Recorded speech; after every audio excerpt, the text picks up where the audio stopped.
جب جنگیں زیادہ ہو جائیں گی اور ہر جگہ سے ظلم بڑھتا جائے گا، یہاں تک کہ عرب میں بھی کوئی اسٹرانگ حکومت نہیں ہوگی. یہ حدیثوں کی روشنی میں اب میں آپ کو بتا رہا ہوں. وہ تو ابھی نظر آ رہی ہے کوئی اسٹرانگ حکومت نہیں، وہ کٹ پتلی ہے. کبھی اس کو امریکہ ہانکتا ہے، کبھی رشیا ہانکتا ہے، کبھی چائنا ہانکتا ہے. تو یہ عرب میں کوئی اسٹرانگ حکومت، مضبوط حکومت نہیں ہوگی. اور مسلمان جب زیادہ قتل ہونے لگیں گے تو سب اکثر ہجرت کر کے مدینے چلے جائیں گے. جو بچے ہوئے ہوں گے وہ مدینہ طیبہ کی طرف ہجرت کر جائیں گے. اور مدینہ طیبہ میں مسلمان رہ رہے ہوں گے، کیونکہ میرے آقا صلی اللہ علیہ وسلم کی حدیث ہے، ان الایمان لا یأزر الی المدینہ کما تأزر الحیۃ الی جحرہا. ایمان جو ہے مدینے سے نکلا ہے اور گھوم پھر کر کے پوری دنیا سے ایمان واپس مدینے میں ویسے ہی آ جائے گا جیسے سانپ اپنے سوراخ میں واپس آتا ہے. ایمان والے سب مدینے پہنچ جائیں گے. اب وہاں جانے کے بعد لوگوں میں یہ بات کثرت سے پھیل جائے گی کہ اب ان حالات کا مقابلہ کرنے کے لیے ہمیں کیا کرنا چاہیے. بہت مجبور ہو چکے، کوئی راستہ نظر نہیں آتا. تو اس وقت جو مدینے میں تھے علماء صلحاء سب بیٹھ کر کے مشورہ کرتے ہیں کہ ہم کو امام مہدی کو تلاش کرنا ہوگا. اور یہ وہ زمانہ ہوگا جب امام مہدی مدینے میں پیدا ہو چکے ہوں گے. یہ وہ زمانہ ہوگا جب امام مہدی مدینے میں ہوں گے. امام مہدی جن کی بشارت اللہ کے نبی صلی اللہ تعالیٰ علیہ وسلم نے اپنی حدیثوں میں عطا فرمایا، ان کا نام حضور کے نام پر ہوگا. ان کا نام محمد ہوگا اور ان کے والد کا نام بھی حضور کے والد کے نام پر ہوگا. اور اللہ کریم کی طرف سے بھیجے جانے والے اس روئے زمین کے وہ آخری خلیفہ راشد ہوں گے. مدینہ طیبہ میں وہ ہوں گے لیکن وہ اپنے آپ کو چھپا کر کے رہ رہے ہوں گے. اب لوگ جب انہیں تلاش کرنے ہوں گے، اس دوران کئی جھوٹے مہدی بھی تیار ہوں گے، کیونکہ امام مہدی کا چیپٹر سب نے پڑھا ہے. جھوٹے مہدی دعویٰ کریں گے لیکن مار کھائیں گے، مریں گے، جیلوں میں جائیں گے. یہ جھوٹے مہدیوں کا یہی ہوتا رہے گا. امام مہدی اپنے آپ کو چھپا رہے ہوں گے کہ کہیں لوگ مجھے پکڑ کر حاکم نہ بنا لیں، امام نہ بنا لیں. اب لوگ جب تلاش زیادہ کر دیتے ہیں تو پھر امام مہدی کو کچھ لوگ مدینہ طیبہ میں پہچاننے لگتے ہیں. تو امام مہدی مدینہ چھوڑ کر مکہ آ جاتے ہیں، مکہ ہجرت کر کے آ جاتے ہیں. اپنے آپ کو چھپا کر کے رہ رہے تھے مکہ مکرمہ میں. یہی رمضان کا موقع، وہ خانہ کعبہ کا طواف کر رہے ہوں گے، حجر اسود کے قریب لوگ. اچھا یہ بھی میں بتا دوں، جتنے دنیا میں ابدال، اقطاب، اولیاء ہوں گے وہ سب ہجرت کر کے اس وقت مکہ میں پہنچے ہوں گے. مکہ میں سارے اولیاء ہوں گے اس وقت. اور طواف کے دوران سب لوگ پہچان لیں گے امام مہدی کو اور ان کو پکڑ لیں گے اور ان کا ہاتھ پکڑ کر سارے لوگ کہیں گے اب ہم آپ کے ہاتھ پر بیعت کرتے ہیں، آپ امام برحق ہیں اور آپ ہمارے حاکم ہو جائیں. امام مہدی منع کر رہے ہوتے ہیں، اسی وقت آسمان سے ایک آواز آتی ہے. اس آواز میں خاص یہ کہا جاتا ہے ھذا خلیفۃ اللہ المہدی، یہ اللہ کا خلیفہ مہدی ہے. اس آواز کو سن کر سب ٹوٹ پڑتے ہیں. امام مہدی سب کو بیعت کرتے ہیں، پھر واپس یہی قافلہ لے کر مدینے پہنچتے ہیں روضہ رسول پر. میرے آقا صلی اللہ تعالیٰ علیہ وسلم کی بارگاہ میں جب پہنچتے ہیں تو اہل مدینہ بھی ان کے ہاتھ پر بیعت کرتے ہیں اور ایک پوری فوج تیار ہوتی ہے. یہ انقلاب کا دور ہے. جتنی جنگیں ان کتوں نے کی تھیں، جتنا ظلم رچایا تھا پوری دنیا میں، اب ریورس ہونے کا ٹائم آ جاتا ہے. حضرت امام مہدی اس فوج کو لے کر ملک شام کی طرف جاتے ہیں. حالات ملک شام کے ایسے ہو چکے ہوں گے کہ ملک شام میں عیسائیوں کی حکومت قائم ہو چکی ہوگی. ابھی تو نہیں ہے، یا انڈائریکٹ ان سے کسی کا تعلق ہے تو یہ ہمیں پتہ نہیں، لیکن حدیث میں یہ ہے کہ عیسائیوں کی حکومت ملک شام میں قائم ہوگی اور یہودی فتنہ مچا رہے ہوں گے ہر جگہ. قتل عام جو مسلمانوں کا سب سے زیادہ کرنے کی کوشش ہے وہ یہودیوں کی طرف سے ہے. امام مہدی مکہ مکرمہ سے نکل کر ملک شام کی طرف جائیں گے، اور مسلمانوں کی جو قلت تھی، جو چھوٹی سی جماعت تھی، یہ جب نکل کر کے وہاں آئے گی ملک شام، بہت بڑی جنگ ہوگی جس کو ملحمۃ الکبریٰ کہا گیا ہے. امام مہدی کی قیادت میں یہ جنگ ہوگی. سارے کفار، عیسائی، یہودی سب مقابل میں آ جائیں گے. ان کی تعداد جو حدیث میں بتائی گئی ہے وہ 80 جھنڈوں کے نیچے آئیں گے، اور ہر جھنڈے کے نیچے 12,000 لوگ ہوں گے. اور یہ مسلمانوں کی نہیں ہے، یہ کفار و مشرکین کی. تقریباً یہ 9,60,000 کی تعداد بنتی ہے کفار و مشرکین کی. 9,60,000. مسلمانوں کی تعداد کتنی ہوگی یہ تو نہیں پتا. اس کے بعد جنگ جب شروع ہوتی ہے، پہلے دن مسلمانوں کا 1/3 حصہ میدان چھوڑ کر بھاگ جاتا ہے. جو کمزور دل تھے وہ چلے جائیں گے، اور ان کے متعلق کہا گیا ہے کہ یہ ایسے لوگ ہوں گے جن کی توبہ کبھی نہ قبول ہوگی، اور روئے زمین کے سب سے بدترین لوگ ہوں گے. وہ سب سے بدترین لوگ ہوں گے جو میدان چھوڑ کر بھاگ چکے ہوں گے. 1/3. دوسرے دن 1/3 شہید ہو جائیں گے، قتل ہو جائیں گے. تیسرے دن اللہ تعالیٰ اس مومنین کی قلیل جماعت کو فتح مبین عطا فرمائے گا، اور اس کے بعد ملک شام کے سارے انتظامات امام مہدی کے ہاتھ میں ہوں گے. دمشق جب وہ آئیں گے، دمشق کی جامع مسجد سے امام مہدی اپنے انتظامات و انصرامات کو سنبھالیں گے. پھر وہاں سے امام مہدی اسی فوج کو لے کر قسطنطنیہ جو موجودہ استنبول ہے اس کو فتح کرنے کے لیے نکلیں گے. اس وقت وہ بھی عیسائیوں کے ہاتھ میں ہوگا. اب جب امام مہدی یہاں آئیں گے، صرف ایک ہی دن میں قسطنطنیہ یعنی استنبول فتح ہوگا، اور اس کی بھی کیفیت بتائی گئی ہے، مسلمانوں کے صرف نعرے تکبیر سے فتح ہوگا. صرف اس لیے کہ ایسی ہیبت طاری ہوگی ان کفار و مشرکین کے دلوں میں. پورا شہر فتح ہوگا. امام مہدی یہ شہر فتح کر کے واپس ملک شام آئیں گے، دمشق میں آئیں گے. اب یہ وہ وقت ہوگا جب امام مہدی مسجد سے انتظامات و انصرامات سنبھال رہے ہیں، اور کثیر جنگیں اس وقت بھی ہوں گی، لیکن ہر جنگ میں اللہ تعالیٰ امام مہدی کو فتح عطا فرمائے گا، ہر جنگ میں. اور یہودی دسیسہ کاری کر رہے ہوں گے، امام مہدی کو ختم کرنے، قتل کرنے کی بہت کوششیں کر رہے ہوں گے. پھر امام مہدی ان یہودیوں سے لڑتے رہیں گے. اس وقت اللہ کی بارگاہ میں امام مہدی بھی دعا کرتے ہیں کہ مولا ان ظالموں سے ہمیں نجات عطا فرما. اور یہودی بھی جگہ جگہ اس بات سے پریشان ہوں گے کہ امام مہدی نے ان کا بیڑا غرق کر رکھا ہے. جہاں جاتے ہیں مقابل میں یہ شکست کھاتے ہیں، مر جاتے ہیں، اور ان کے مقابل میں کوئی آ نہیں پا رہا ہے. تو پھر ایران کے ایک علاقے میں یہ یہودی کثرت سے دعا میں مشغول ہوں گے. یہ وہ زمانہ ہوگا جب عراق اور شام کے بیچ میں دجال ظاہر ہوگا.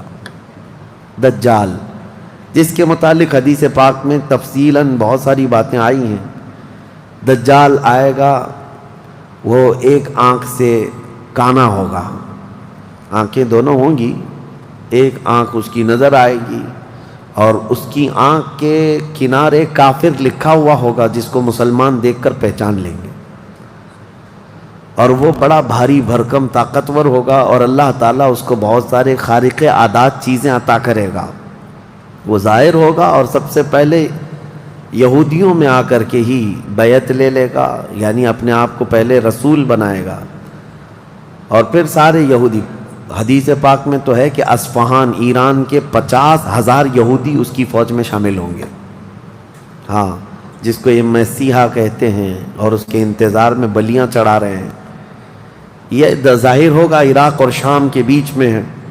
اور پھر یہ سب یہودی دجال کی فوج میں شامل ہوں گے. دجال ایسے نکلے گا روئے زمین پر، حدیث پاک میں یہ سب ملتا ہے کہ وہ آسمان سے گاہے گا تو آسمان سے بارش برس جائے گی، زمین سے سبزہ نکلنے لگے گا، کسی کو مار کے دوبارہ زندہ کر کے دکھائے گا، یہ سب چیزیں وہ کر کے دکھائے گا، یہاں تک کہ چلتے چلتے زمین سے کہے گا تیرے اندر جتنے خزانے ہیں نکال، زمین پورے خزانے باہر کرے گی، اور جب وہ آگے چلتا رہے گا تو یہ خزانے شہد کی مکھیوں کی طرح اس کے پیچھے جھنڈ کی طرح چلتے ہوں گے خزانے، اور دنیا کے لالچی لوگوں کو ایک سکہ ہی چاہیے بس، جس کے پاس مال ہے اس کے پیچھے غلامی ہے۔ بہت بڑا فتنہ ہوگا، بہت بڑی آزمائش ہوگی، لیکن جو ایمان والے ہیں حدیث میں ہے اس دن بھی وہ نہیں بہکیں گے، اس دن بھی وہ نہیں بہکیں گے، وہ غضب کا ایمان ہوگا ان لوگوں کا۔ حضور صلی اللہ تعالیٰ علیہ وسلم نے فرمایا دجال کے فتنے سے مقابلہ کرنے والے جو مومن ہوں گے نا، اس کا فتنہ دیکھ کر کے بھی ایمان پر قائم ہوں گے، ان کے لیے حضور نے فرمایا وہ بغیر حساب کے ہی جنت میں جائیں گے، ان کا حساب نہیں ہوگا، وہ بنا حساب کے جنت میں جائیں گے۔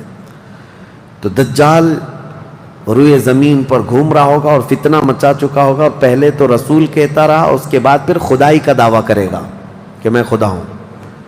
اس کی خدائی کو ماننے والے وہ یہودی بھی ہوں گے، عیسائی بھی ہوں گے، بہت سارے مسلمانوں میں بھی گمراہ ہو چکے ہوں گے، جن کا پہلے سے ایمان مضبوط نہیں تھا وہ اس کے پیچھے چل پڑیں گے، وہ ہزاروں کی تعداد میں لوگوں کو کافر بنا چکا ہوگا۔ میرے عزیزو، دجال تو بہت بڑی بڑی چیزیں دکھا رہا ہے، آسمان سے بارش برسا کر کے، زمین سے سبزہ اگا کر کے، اور اس وقت کئی لوگ گمراہ ہو جاتے ہیں۔ یہاں تو چھوٹی موٹے باباؤں کے پیچھے ہی گمراہ ہوتے ہیں، آج تو چٹھی نکال کر دکھا رہا ہے بابا، تو بھیڑ لگ چکی ہے کہ تم کیا کھائے ہو، کیا پیے ہو، کیا سوچ رہے ہو، چٹھی میں نکال کر کے دکھاؤں گا۔ چٹھی والے بابا کے پیچھے ہی ہزاروں چلے جاتے ہیں، تو دجال والے بابا کے پیچھے کتنے جائیں گے؟ لیکن حدیث پاک کی روشنی میں مفسرین نے، محدثین نے فرمایا کون لوگ اس دن محفوظ رہیں گے، کون لوگ اس دن محفوظ رہیں گے؟ دجال کی شکل جیسی بھی ہو، لیکن وہ جو چیزیں خارق عادات دکھا رہا ہوگا لوگ اچنبے سے دیکھ رہے ہوں گے۔ اچھا ایک بات اور بھی بتا دوں، آپ گھر میں بیٹھے ہوں، کوئی مسجد میں ہوں گے، شور آئے گا کہ وہاں پر خدا اتر پڑا ہے، نعوذ باللہ من ذالک، اور عجیب و غریب چیزیں دکھا رہا ہے، آسمان کو کہہ رہا ہے تو آسمان بارش برسا رہا ہے، زمین کو کہہ رہا ہے تو زمین خزانے نکال رہی ہے۔ کچھ لوگ جو گھر میں بیٹھے ہوں گے، توجہ یہ بہت اہم بات کہہ رہا ہوں، کہیں محفل میں ہوں گے، مسجد میں ہوں گے، جب یہ شور آئے گا تو کچھ کہیں گے کہ چلو ہم بھی جا کر دیکھ کے آتے ہیں، تو کچھ لوگ یہ کہہ کر کے اٹھیں گے اور جا کر کافر ہو جائیں گے، اور کچھ لوگ وہ ہوں گے جو جیسے سنیں گے اپنے آپ کو گھر میں ایسے مضبوط بند کر لیں گے کہ ان کو ہوا آنے کی بھی خواہش نہ رہے، اس طرح اپنے آپ کو محفوظ کر لیں گے۔ اور بزرگوں نے لکھا ہے کہ اس وقت اس کے فتنے عروج پر ہوں گے، لوگوں میں صرف اور صرف چرچا یہی ہوگا۔ اسی لیے میں اکثر یہ میڈیا کو دجالی میڈیا کہتا ہوں، اس کی وجہ یہی ہے کہ دجال کے آدھے سے زیادہ کام یہ میڈیا والے کرتے ہیں، سب جگہ پھیلائیں گے افواہیں، بہت جھوٹ کو سچ کر کے دکھاتے رہے، سچ کو جھوٹ کر کے دکھاتے رہے، یہ میڈیا یہی سب کام کرتی رہے گی۔ اس وقت کون لوگ محفوظ رہیں گے؟ بزرگوں نے لکھا ہے دجال کے قریب بھی جائے گا کوئی بندہ، لیکن اس کو دیکھ کر نہیں گمراہ ہوگا، تو یہ کون ہوگا؟ جس کا سینہ حضور کی محبت سے بھرا ہوگا، یہ وہی ہوگا جس کے لیے اعلیٰ حضرت نے فرمایا نا، تیرے قدموں میں جو ہیں غیر کا منہ کیا دیکھیں، حضور کے قدموں میں جو پڑے ہیں وہ غیر کا منہ کیا دیکھیں، کون نظروں میں جچے دیکھ کے تلوا تیرا۔ اب یہ دجال گھومتا ہوا جب فتنہ بہت برپا کر چکا ہوگا، مکہ جائے گا، پہلے یہ یمن جائے گا، یمن میں بھی بہت فتنہ پھیلائے گا، اس کے بعد پھر مکہ آئے گا، مکہ کی سرحدوں کو اللہ تعالیٰ فرشتوں سے محفوظ کر رکھا ہوگا، فرشتے اسے داخل ہونے نہیں دیں گے، ماریں گے اور داخل نہیں ہو سکے گا۔ پھر مدینہ جائے گا، مدینہ طیبہ اپنی پوری فوج لے کر کے داخل ہونے کی، 2 شہروں کے علاوہ پوری دنیا کے ہر شہر گھومے گا، ہر شہر گھوم چکا ہوگا 2 شہروں کے علاوہ، مکہ مکرمہ، مدینہ طیبہ۔ مدینہ طیبہ کے سرحد پر آئے گا، وہاں پر بھی اللہ کے فرشتے پہرا دے رہے ہوں گے، میرے مصطفیٰ کا شہر ہے، دجال نہیں آ سکتا۔ لیکن اس کا شہرہ جب مدینے کے باہر بہت پھیل چکا ہوگا، مقام جرف ایک جگہ ہے، وہاں تک وہ پہنچ چکا ہوگا جہاں آج بادشاہ نے ایک پیلس بنایا ہوا ہے۔ ان لوگوں نے ایک پیلس بنا کر رکھا ہے وادی جرف میں، وہاں تک پہنچے گا تو مدینہ طیبہ کے ایک عالم وہ جائیں گے، اس سے مناظرہ کریں گے، ڈیبیٹ کریں گے۔ صرف مناظرے کے کرنے کی وجہ سے اس عالم دین کو وہ قتل کر دے گا، قتل کر کے اس کے بعد پھر ان کو دوبارہ زندہ کرے گا، اور اس کے بعد کہے گا کہ دیکھا میری طاقت۔ اس عالم دین کا کہنا ہوگا اب تو مجھے تیرے دجال ہونے پر اور زیادہ یقین ہو گیا، اس لیے کہ میں نے میرے مصطفیٰ سے سنا ہے، وہ مار کر کے دوبارہ زندہ کرے گا۔ اور اس عالم کا دوسرا چیلنج یہ ہوگا کہ میں نے اپنے حبیب سے ایک اور بات سنی ہے، اب کی بار اب تو مار کر کے دکھا۔ دوسری بار حدیث پاک میں ہے دوسری مرتبہ اس عالم کو قتل کرنے کی 1000 کوشش کرے گا لیکن مار نہیں سکے گا۔ وہ عالم ربانی بیان کریں گے، اللہ کے نبی صلی اللہ علیہ وسلم کی بیان کی ہوئی علامات یہی ہیں، ایک بار قتل کر کے اٹھائے گا لیکن دوبارہ وہ مار نہیں سکے گا۔ یہ فتنہ پھیلا ہوگا دجال کا، اور یہ گھومتے پھرتے ملک شام پہنچے گا جہاں امام مہدی ہوں گے۔ امام مہدی یہودیوں سے جنگ کرتے کرتے اور دجال کے فتنوں سے فیس کرتے کرتے وہاں پر ہوں گے، ملک شام میں، دمشق میں، دعا کر رہے ہوں گے اللہ ان کے فتنوں سے بچا۔ ایک عصر کی نماز ہوگی، جب امام مہدی نماز کے لیے جا رہے ہوں گے، 2 فرشتوں کے پروں پر ہاتھ رکھتے ہوئے سیدنا عیسیٰ علیہ السلام اتر جائیں گے۔ حضرت عیسیٰ علیہ السلام اب بھی باحیات ہیں آسمانوں پر، اللہ کریم ان کو اتارے گا، وہ آئیں گے۔ حضرت امام مہدی فوراً ہی حضرت عیسیٰ علیہ السلام کو پہچان لیں گے اور آپ کا ہاتھ پکڑ کر کے وہ لائیں گے، اور امامت کے لیے جب وہ آگے بڑھائیں تو عیسیٰ علیہ السلام نماز نہیں پڑھاتے ہیں، امام مہدی سے کہتے ہیں امام آپ ہی ہوں گے، حاکم آپ ہی ہوں گے، منتظم آپ ہی ہوں گے۔ اب عیسیٰ علیہ السلام یہ بیان فرمائیں گے میں تو صرف اور صرف دجال کے قتل کے لیے آیا ہوں۔ اس کے بعد امام مہدی نماز سے فارغ ہو کر اللہ کا شکر بجا لائیں گے، پھر یہ عیسیٰ علیہ السلام کی معیت میں جیسی باہر نکلیں گے، حدیث پاک میں ہے عیسیٰ علیہ السلام کی سانس یا ان کی خوشبو جہاں تک جائے گی دجال اتنا تیز پگھلتا چلا جائے گا، قریب نہیں آ پائے گا۔ اب وہ ادھر ادھر بھاگا بھاگا پھر رہا ہوگا عیسیٰ علیہ السلام کے خوف سے۔ عیسیٰ علیہ السلام جس وقت آئیں گے وہ سنہرا دور حدیث پاک میں ہے، اب عیسیٰ علیہ السلام صلیب کو توڑ دیں گے کہ یہ عقیدہ ختم کرو، خنزیر کو ماریں گے، جزیہ ختم کریں گے، اور اس کے بعد عیسیٰ علیہ السلام اس ملعون دجال کو بھگاتے بھگاتے مقام لد پر لے جائیں گے جو آج اسرائیل میں ہے، وہاں تک لے کر جائیں گے۔ مقام لد پر عیسیٰ علیہ السلام اس کو اپنے تیر سے ماریں گے، ختم ہو چکا ہوگا۔ دجال کے جتنے ہمراہی تھے ان کو بھی عیسیٰ علیہ السلام ختم کر دیں گے۔ اب جب واپس عیسیٰ علیہ السلام دمشق پہنچیں گے ملک شام، تو حدیث پاک میں پوری روئے زمین پر ایک بھی کافر نہیں ہوگا، جو ہوگا وہ مسلمان ہوگا۔ یہ وہ وقت ہے جس کا وعدہ اللہ نے قرآن میں فرمایا هو الذی ارسل رسولہ بالہدی ودین الحق لیظہرہ علی الدین کلہ، وہی اللہ ہے جس نے اپنے رسول کو ہدایت کے ساتھ بھیجا ہے تاکہ اپنے دین کو ساری دنیا پر غالب کرے۔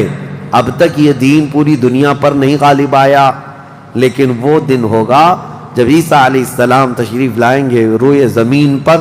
اسی لیے میں کہتا ہوں وہ دن آئے گا جب ہر گھر سے آواز آئے گی لبیک یا رسول اللہ۔ وہ دن آئے گا، وہ وقت آئے گا، صبر کے بعد، ہر اندھیرے کے بعد صبح ہونا ہے، رات کے بعد اجالا آنا ہے۔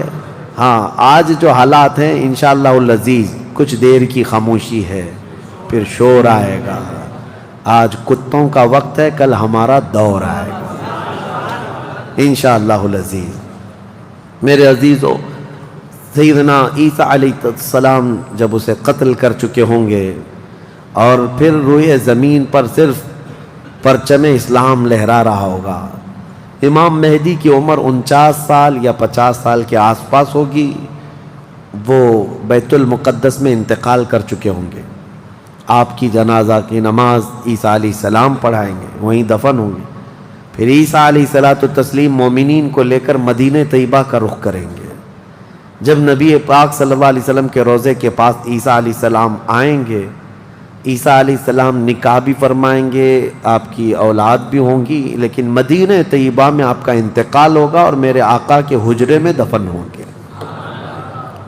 حضور صلی اللہ علیہ وسلم کا حجرہ روضہ مبارکہ، اس میں ایک جگہ عیسیٰ علیہ السلام کی باقی ہے، سیدنا عیسیٰ علیہ الصلوۃ والتسلیم وہاں دفن ہوں گے۔ لیکن ایک بات میں آپ کو بتا دوں، عیسیٰ علیہ الصلوۃ والتسلیم اس وقت بھی نبی ہی رہیں گے، ان کا جو منصب نبوت ہے وہ ہے، لیکن شریعت ان کی نہیں چلے گی، میرے مصطفیٰ کی ہوگی، شریعت صرف میرے مصطفیٰ کی ہوگی، اس لیے کہ جس دن میرے آقا پیدا ہوئے اس دن سے لے کر قیامت تک صرف ایک ہی سکہ چلنا ہے، آئی نئی حکومت سکہ نیا چلے گا، عالم میں رنگ بدلا صبح شب ولادت۔ عیسیٰ علیہ الصلوۃ والتسلیم کے انتقال کے بعد اب کیا ہوگا؟ اب کیا ہوگا؟ آپ دفن ہو چکے ہوں گے، قیامت قریب آ چکی ہوگی۔ اب اس کے بعد معاملہ یہ ہوگا کہ اللہ تبارک و تعالی قوم یاجوج ماجوج کو پیدا کرے گا۔ ہاں، اس میں بیچ میں ایک روایت یہ بھی ہے کہ عیسیٰ علیہ السلام کو اللہ تبارک و تعالی حکم فرمائے گا کہ میں ایک ایسی قوم بھیج رہا ہوں جو دنیا میں فساد مچائے گی، جو مومنین ہیں ان کو لے کر کوہ طور پر چلے جائیں۔ عیسیٰ علیہ السلام کوہ طور کی طرف مومنین کو لے کر جائیں گے، لیکن اس وقت زمین پر یاجوج ماجوج ایک قوم ہے، یہ دو لوگ نہیں ہیں۔ بہت سارے لوگوں کے ذہن میں ایسی بات آتی، یاجوج ماجوج دو آدمی ہوں گے، دو آدمی نہیں، یہ بہت بڑی فوج ہے، بہت بڑی فوج ہے، اور یہ ابھی موجود ہے، یافس بن نوح کی اولاد میں سے یہ ایک جزیرے میں قید ہے، وہ واللہ عالم، لیکن قرآن میں 16ویں پارے میں اس کا ذکر ہے کہ حضرت سکندر ذوالقرنین نے ایک لوہے کی پگھلا کر کے پہاڑوں کے بیچ دیوار بنا کر ان کو قید کر رکھا، یہ قوم آ نہیں سکتی، لیکن قیامت کے قریب وہ سد سکندری جو باندھی ہوئی دیوار ہے وہ ٹوٹ کر گر جائے گی، یاجوج ماجوج پورے باہر نکل آئیں گے، اور جیسے آئیں گے وہ جس ندی کے کنارے سے گزریں گے پورا پانی پی جائیں گے، وہ جو درخت ملے جو کچھ بھی ہو سب کھا جائیں گے، کچھ بھی نہیں، یہاں تک کہ یہ وہ زمانہ ہوگا حضرت عیسیٰ علیہ السلام ابھی موجود ہوں گے، ان کے انتقال سے پہلے ہی یہ یاجوج ماجوج آئیں گے۔ ایک بیل کا سر جو ہے 100 دینار میں مل رہا ہوگا، 100 سونے کے سکے، اور اس کو بھی لوگ غنیمت سمجھیں گے، اتنی مہنگائی کوئی چیز ہی نہیں مل رہی ہوگی، سب یہ کھا کر چٹ کر چکے ہوں گے۔ پھر عیسیٰ علیہ السلام کی دعا سے ہی اللہ کے نبی عیسیٰ علیہ السلام یہ عرض کریں گے، مولا اس ظالم یاجوج ماجوج سے ہمیں نجات عطا کر۔ اللہ تبارک و تعالیٰ ایک بیماری ان کی گردن میں پیدا کرے گا، وائرس آئے گا ان کو بھی، یاجوج ماجوج کو، واللہ عالم اس وقت کا کون سا کورونا ہوگا، کون سا آئے گا، لیکن اس وائرس سے ایک ہی دن میں وہ پوری فوج مر جائے گی، اور مرنے کی وجہ سے پوری روئے زمین پر اتنی بدبو پھیل جائے گی، تعفن، اٹھانے والا کوئی نہیں ہے ان کی لاشیں۔ تو پھر یہ بھی ملتا ہے روایت میں کہ اللہ تعالیٰ لمبی بڑی گردنوں والے پرندے بھیجے گا، وہ پرندے ان کی لاشیں اٹھا کر کے جنگلوں کی طرف چلے جائیں گے، پھر اللہ تعالیٰ بارش برسائے گا، اتنی تیز بارش برسے گی کہ پوری زمین پاک ہو چکی ہوگی، یاجوج ماجوج کا فتنہ ختم ہوگا، عیسیٰ علیہ السلام کا انتقال ہوگا، پھر اچانک ایک جانور باہر آئے گا جس کو دابۃ الارض کہا گیا ہے، یہ آئے گا، یہ آ کر کے اپنے ایک ہاتھ میں موسیٰ علیہ السلام کا عصا اور ایک ہاتھ میں سلیمان علیہ السلام کی انگوٹھی، یہ دونوں لے کر کے زمین پر گھومتا رہے گا۔ جو مومن ہوگا اس کی پیشانی پر سلیمان علیہ السلام کی انگوٹھی سے نشان لگا دے گا، جو کافر ہوگا موسیٰ علیہ السلام کے عصا سے اس پر لکیر کھینچ دے گا، جس کے لیے وہ نشانی لگا دیا وہ اسی حالت میں مرے گا. اور اس کے بعد پھر حدیث پاک میں ہے دابۃ الارض چلا جائے گا.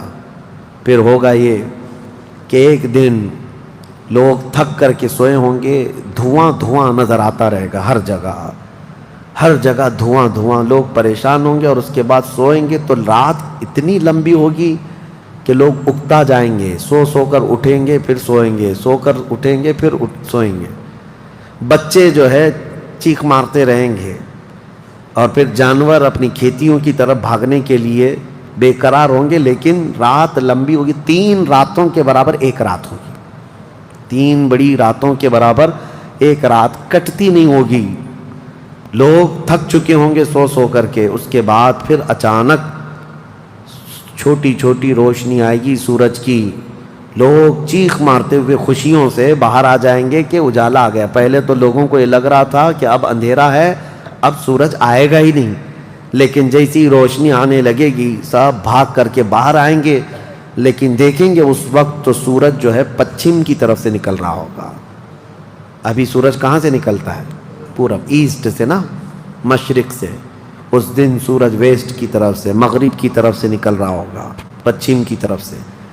پہلے ہلکا ہلکا نکلے گا سورج. یہ دیکھ کر کے جو لوگ بہت لمبا سو کر کے آئے ہوں گے گھبرا جائیں گے کہ آج کیا ہوا. یہ وہ دن ہوگا کہ میرے آقا نے فرمایا توبہ کا دروازہ بند ہو چکا ہوگا. اس کے بعد پھر کسی کا ایمان بھی قبول نہیں, کسی کی توبہ بھی قبول نہیں. یہ لاسٹ دن ہے توبہ کا. لاسٹ دن کیا, اس سے پہلے جو گزری رات لاسٹ تھی, رات لاسٹ تھی. سورج نکل کر کے آئے گا دھیرے دھیرے دھیرے. اس کے بعد دوپہر کا وقت جتنا ہوتا ہے اتنے وقت تک وہ آئے گا, اور اس کے بعد پھر واپس مغرب کی طرف ہی چلا جائے گا. ایسا نہیں کہ پچھم سے نکل کر کے پورب میں ڈوبے گا. آدھے تک آئے گا دوپہر تک, اور اس کے بعد سورج پھر اپنے معمول کے مطابق جیسی روٹین ہے واپس پھر پچھم کی طرف چلا جائے گا, ڈوب جائے گا. یا آخری دن ہے, اب کسی کا ایمان کام نہ کرے گا, اب کسی کی توبہ کام نہ کرے گی. اب معاملات کیا ہوں گے؟ دھیرے دھیرے مومنین کا انتقال شروع ہوگا. تو نئے مومن نہیں ہوں گے, مومن انتقال کرتے جائیں گے, حکومتیں پھر سے ختم ہو جائیں گی. ایک روایت یہ بھی ملتی ہے جہجہ نام سے ایک اور بزرگ جو حکومت کریں گے چند سال, لیکن اس کے بعد پھر عادل حکمران نہیں آئیں گے, ختم ہوتے چلے جائیں گے. اب مسلمانوں کی تعداد جب گھٹنے لگے گی تو پھر بے حیائی بہت بڑھ جائے گی, اتنی کہ کھلے عام زمین پر سب کچھ ہونے لگے گا. ننگا پن, جانوروں کی طرح لوگ زنا کرتے رہیں گے, سڑکوں پر, روڈوں پر, راستوں پر سب کھلے عام گناہ ہو رہے ہوں گے. بے حیائی بڑھ چکی ہوگی. یہاں تک کہ حبشیوں میں سے, اب کالے لوگوں میں سے ایک جماعت جائے گی خانہ کعبہ کو بھی گرا دے گی. یہ وہ زمانہ ہوگا جب مومنین ختم ہو چکے ہوں گے. اب اس کے بعد ایک ٹھنڈی ہوا چلے گی, نرم. اس کے متعلق فرمایا گیا ہے بہت نرم ہوا, میٹھی ہوا چلے گی, اور پوری دنیا میں چلے گی. جو مومن ہوگا وہ ہوا ان کے بغلوں سے گزرے گی تو وہ اسی وقت انتقال کر جائیں گے. ایمان والے ختم ہو چکے ہوں گے. اب میرے آقا صلی اللہ علیہ وسلم فرماتے ہیں روئے زمین پر اللہ اللہ کہنے والا کوئی بھی باقی نہیں رہے گا.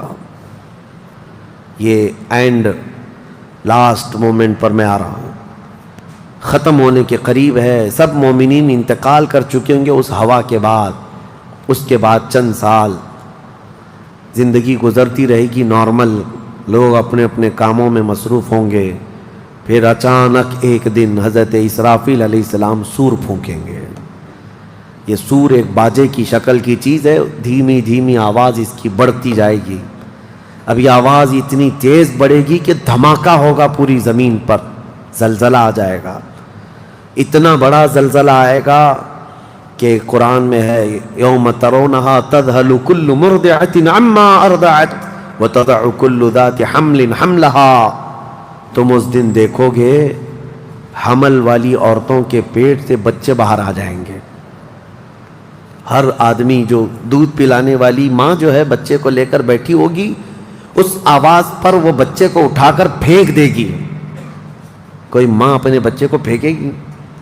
لیکن وہ دن ہوگا جب ماں اپنے بچے کو پھینک دے گی، حاملہ عورت اس کا پیٹ نکل کر کے بچہ باہر آ چکا ہوگا، لوگ جو جو کام کر رہے ہوں گے وہیں پر سب اپنے کام چھوڑ چکے ہوں گے، اور اس کے بعد پھر اسی سور کی آواز کے بڑھتے بڑھتے جب زمین میں زلزلے آئیں گے سب ختم ہو چکے ہوں گے، سب کی موت ہوگی۔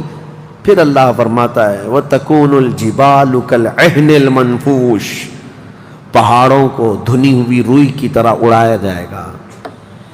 اِذَا الشَّمْسُ كُوِّرَتْ وَإِذَا النُّجُومُ انْكَدَرَتْ وَإِذَا الْجِبَالُ سُيِّرَتْ، جب تم دیکھو گے سورج کو کالا کر دیا جائے گا، تارے آپس میں ٹکرا دیے جائیں گے، پھاڑ دیے جائیں گے، اور سمندروں میں آگ لگا دی جائے گی، یہ سب پوری دنیا تہس نہس ہو چکی ہوگی، ختم، یہ قیامت ہے۔